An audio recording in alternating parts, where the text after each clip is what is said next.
Nkombo, bolamuka, Nkombo. Quartier ya Nkombo. Ezali na tata moko kuna. Kombo na ye Ekula Medard Ekula. Abala mwasi moko kombo na ye Brigitte. Azali na bana. Frank Ekula. Peya Ekula.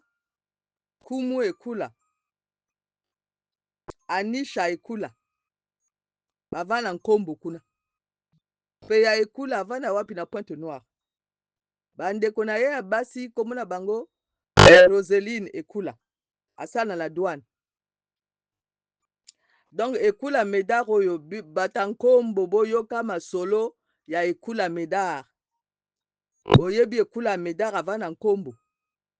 Boyebi mapango na ye oyo eza na Nkombo.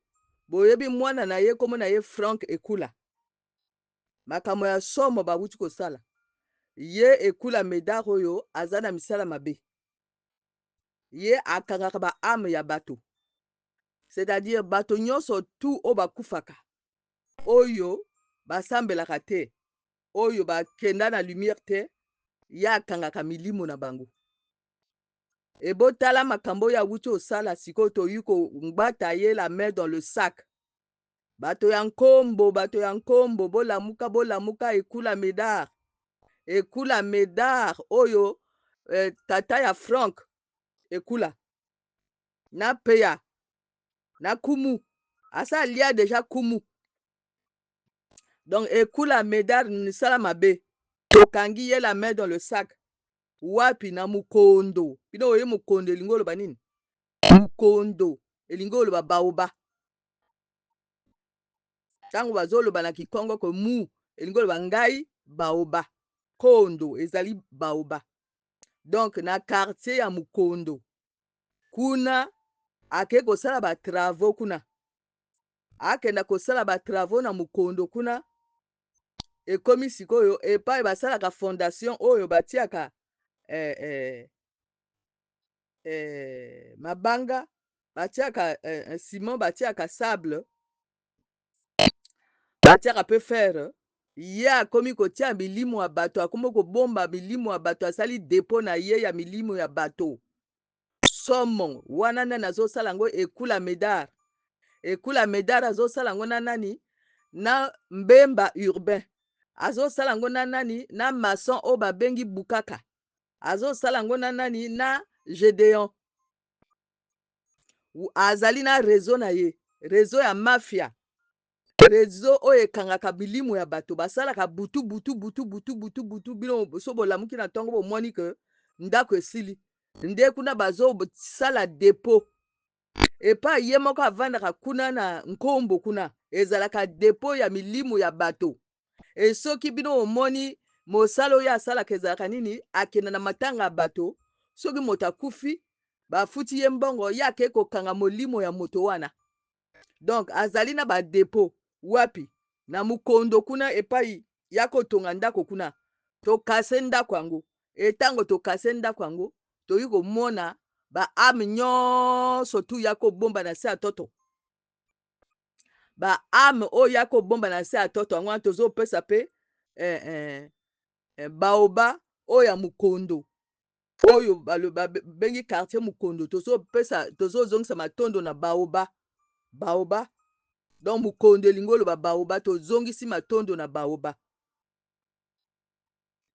Maintenant bino bato ya Nkombo tozoyebisa bino que ye Ekula Medard oyo azali tata ya Frank Ekula azali tata ya Anisha Ekula azali ndeko ya Roseline Ekula lopango na bango ezali wapi na rue Itumbi.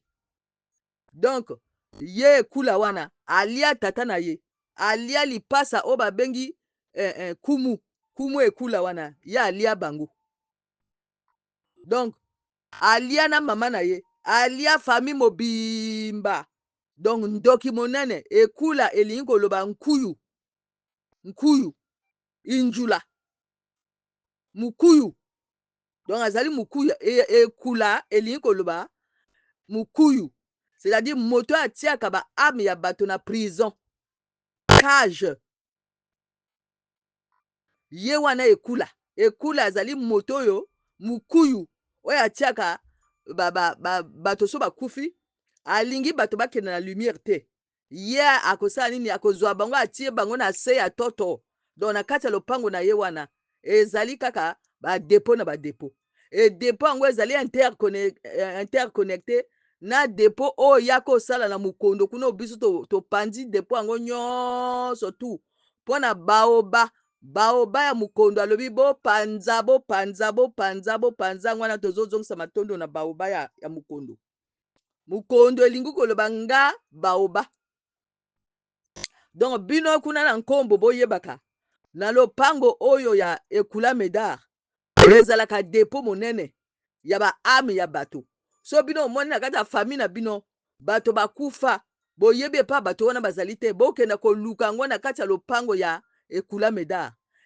medar azali ndoki monene azali mukuyu azali moto akangaka bato na kati ya bakage donc awa sikoyo ye sikoyo tongwati ye famille na ye evanda wapi na rue Itumbi bandeko na ye nani Roseline Ekula bana na ye nani Anisha Ekula Frank Ekula donc kumuna peya Ekula wana ezali histoire vrai tozoloba na bino histoire vrai oyo ya Ekula Medar oyo azala misala mabe oyo aza na bareseau na ye oyo ye abomaka bato oyo ye asasineke bato oyo ye akangaka milimo ya bato milimo ya meme ezala famille na ye ezala famille na ye te ye akokanga yango awa sikoyo moyibi na ye escroquerie na ye manipulation na ye azali un criminel abimi na mpolele abimi na mpwasa Ekula Medar abimi na mpolele abimi na mpwasa oyo tozoloba bavideo ezali azali na réseau na ye te na kati ya Allemagne awa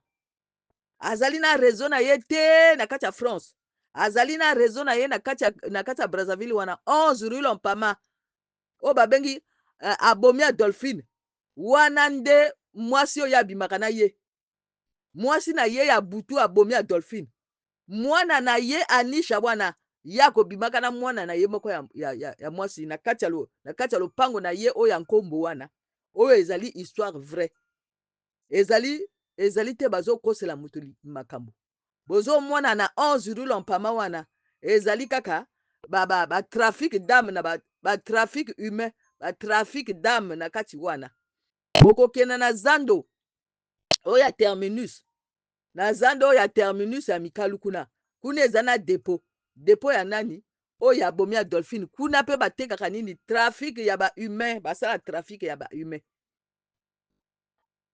Wanji Denise Akwala juste bango nyonso basala trafic ya bahumain basala inceste à ciel ouvert bakoviole ke babana na kati ya famille ezali histoire vrai ezali na batémoignage oyo makasi nani ezoyaka awa tozolobela nani bato ya nkombo bolamuka botala ekula medar ndoki monene ndoki komo na ye elingi koloba cage komo na ye elingi koloba munkuyu botala bato oyo asala na bango komo na bango babukaka komo na bango na mbemba urbain donc ndoki monene ayiba mbonga akosala na ressources humaines ayiba mbonga bamilitaire nyonso tu basalaire ya militaire nyonso tu ye ayiba akenda kosomba badomaine na ye kuna na 45 donc ndoki monene aza na badepo ya baarme ya bato ekendaka na lumière te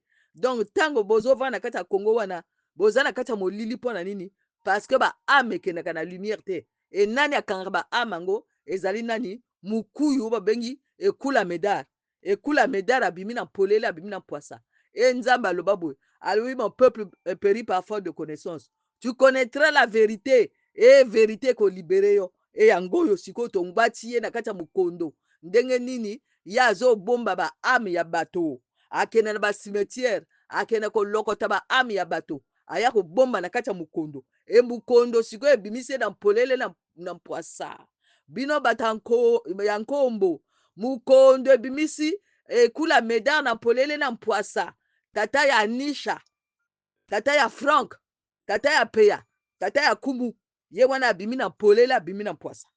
À bon entendeur, salut.